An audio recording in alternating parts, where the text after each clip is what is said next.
अध्याय 32 समुद्र का राजा। यह एक बच्चा था जो 8 या 9 साल का लग रहा था। झेंग जियांघाओ ने एक पल के लिए सोचा और कहा, बच्चा 8 या 9 साल का लग रहा था, लेकिन वह असामान्य रूप से शांत था। जब झेंग जियांघाओ ने ये हुआन की शांति के बारे में सोचा और इसकी तुलना उसकी घबराहट से की, तो यह उसे शर्मिंदा करने के लिए पर्याप्त था। ये यंग स्तब्ध थी। 8 या 9 साल का बच्चा। क्या आजकल के बच्चे इतने ताकतवर होते हैं? एक पल में ये यंग को लगा कि उसका विश्व दृष्टिकोण पलट गया है। यहाँ तक कि जब वह 8 या 9 साल की थी, तब भी एक्यूपंक्चर करते समय उसके हाथ कांपते थे। इतना सटीक निर्णय लेना तो दूर की बात थी। उसने तुरंत ये हुआन के बारे में सोचा, लेकिन फिर उसने उसे खारिज कर दिया। हर बार जब वह ये जुबान को कुछ चिकित्सा ज्ञान सिखाना चाहती थी, ये जुबान को गुस्सा आता था और वह सीखना नहीं चाहती थी, इसलिए उसके लिए ऐसा करना असंभव था। आखिरकार इस व्यक्ति की शांति और ज्ञान असाधारण था। अगर ये हुआन को पता होता कि उसकी दूसरी बहन क्या सोच रही है, तो वह शायद खून थूक देता और सोचता, दूसरी बहन, मैं अधीर हूं क्योंकि मेरा चिकित्सा कौशल आपसे बेहतर है। उसे कैसे धैर्य रखना चाहिए था। मैंने अभी उसका फ़ोन नंबर रिकॉर्ड नहीं किया है। मैं उन्हें व्यक्तिगत रूप से धन्यवाद देना चाहता था। झेंग जियांघाओ ने इसे याद किया और खेद व्यक्त किया। वह ऐसे दयालु व्यक्ति को ठीक से धन्यवाद भी नहीं दे सका। वास्तव में, आखिरकार, उसके बिना आपकी मां को बचाना असंभव होगा, खासकर बर्फ की टोपी के उपयोग के बिना। यदि हमने बर्फ की टोपी का उपयोग नहीं किया होता, भले ही हमने आपकी मां को बचा लिया हो, तो संभवतः इससे मस्तिष्क क्षति या यहाँ तक कि मस्तिष्क मृत्यु भी हो सकती थी। इसलिए आपको वास्तव में हमारे बजाय उसे धन्यवाद देना होगा। उसके बिना हमें आगे बढ़ने का मौका भी नहीं मिलता। ये यंग खाना खाते समय बोल रही थी। उसके चेहरे पर भाव शांत थे। जब वह वापस आई, तो उसे अपने भाई से पूछना पड़ा कि उसने खाना कहाँ से खरीदा है। ये बहुत स्वादिष्ट था। मैं समझता हूँ। झेंग जियांघाओ ने भी सिर हिलाया।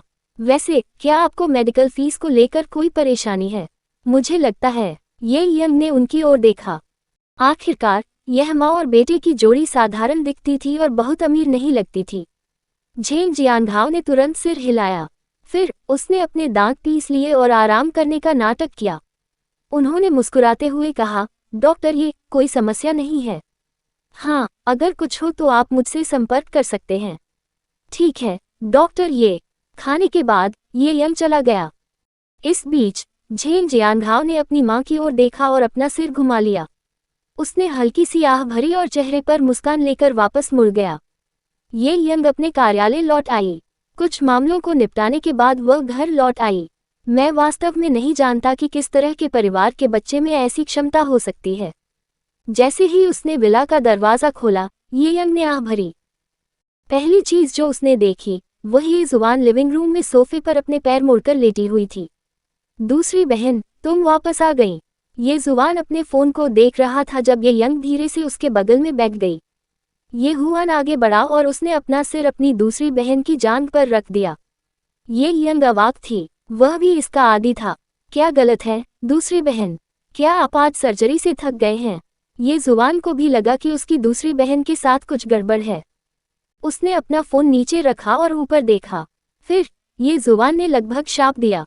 अपने दृष्टिकोण से वह अपनी दूसरी बहन का चेहरा बिल्कुल नहीं देख सका। उसे अवरुद्ध कर दिया गया था। जैसा कि अपेक्षित था, उसकी दूसरी बहन अभी भी उदार थी। छोटे भाई, क्या तुम चिकित्सा सीखना चाहते हो? दूसरी बहन तुम्हें पढ़ा सकती है। चलो, दूसरी बहन, आप अपने चिकित्सीय कौशल से मासिक धर्म की ऐंठन को कब रोक सकते हैं? जब मुझे आपके पीने के लिए ब्राउन शुगर का पानी उबालने की जरूरत नहीं पड़ेगी तो मैं आपसे सीखूंगा। बोलने के बाद ये जुबान ने अपना हाथ हिलाया और उठकर बैठ गया। ये यंग अवाक थी।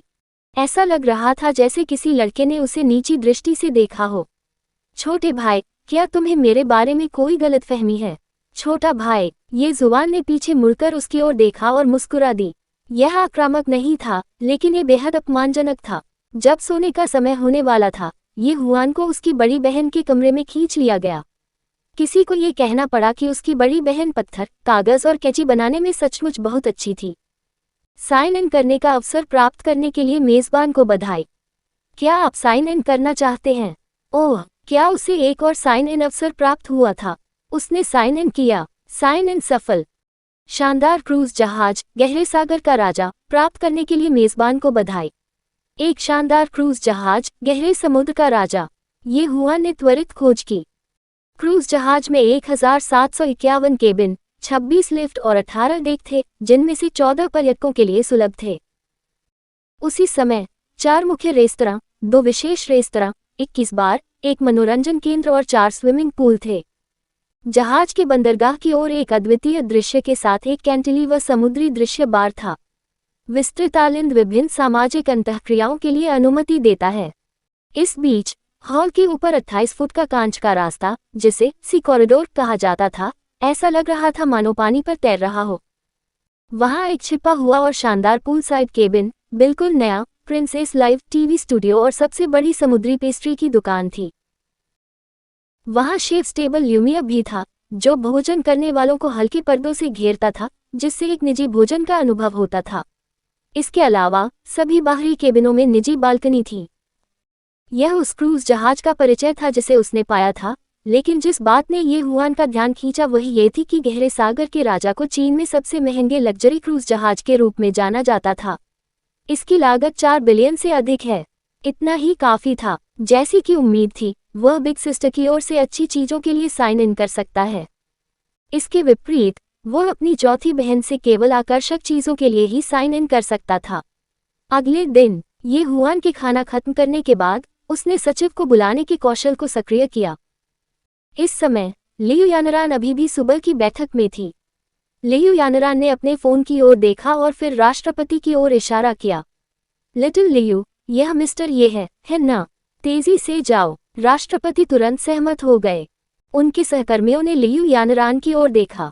वे बस बहुत गुस्से में थे। लानत है, ये व्यक्ति तो बहुत ही स्वतंत्र था। वह कल पूरे दिन बाहर थी और आज सुबह फिर बाहर जा रही थी। ये तो बहुत ज्यादा था।